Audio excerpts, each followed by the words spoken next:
बेहिसाब बहता हुआ।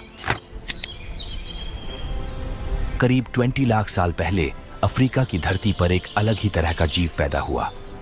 वो कोई ताकतवर शिकारी नहीं था, ना ही उसके पास नुकीले दांत थे, न तेज पंजे।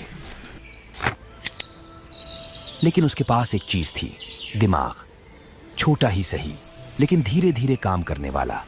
इसका नाम था होमो हैबिलिस, यानी हुनरमंद इंसान।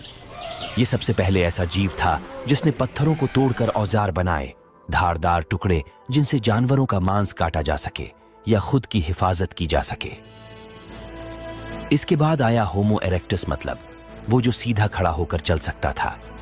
अब जरा सोचिए, जब बाकी जानवर जमीन से चिपके हुए थे, ये आदिमानव खड़ा होकर दूर दूर तक देख सकता था, खतरे को पहचान सकता था, शिकार को खोज सकता था। और यहीं से शुरू हुआ इंसान का पहला सफर। अफ्रीका से निकलकर धीरे धीरे वो एशिया, यूरोप और बाकी महाद्वीपों तक पहुंचा। ना कोई रास्ता था, ना कोई नक्शा, बस जिंदा रहने की जिद। हर जगह नई चुनौतियां थीं, नया मौसम, नए जानवर, नए इलाके। लेकिन इस आदिमानव ने हार नहीं मानी। इसी ने वो नींव रखी जिस पर आज का आधुनिक इंसान खड़ा है। लेकिन तब तक उसका जीवन कैसा था? वो कहाँ रहता था? क्या खाता था? कैसे जीता था? चलिए अब चलते हैं उस दौर में जहां रहना मतलब ही था हर दिन जिंदा लौट आना।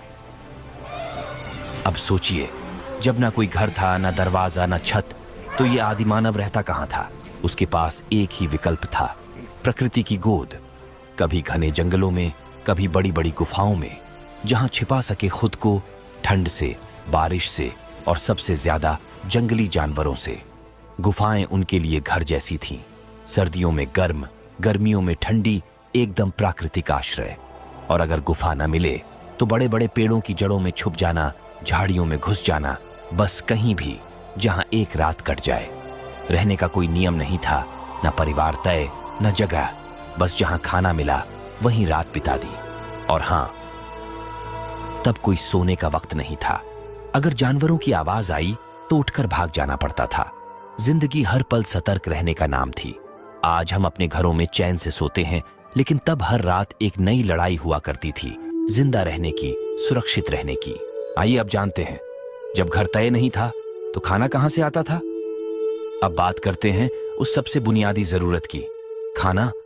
आज हम सोचते हैं क्या खाएं, क्या ना खाएं, लेकिन आदिमानव के लिए सवाल बस इतना था, कुछ भी मिले, बस पेट भर जाए। शुरुआत में उसका खाना जंगल से आता था, जैसे जड़ें, कंदमूल, जंगली फल, सूखी पत्तियां, कभी कभी कीड़े मकोड़े भी।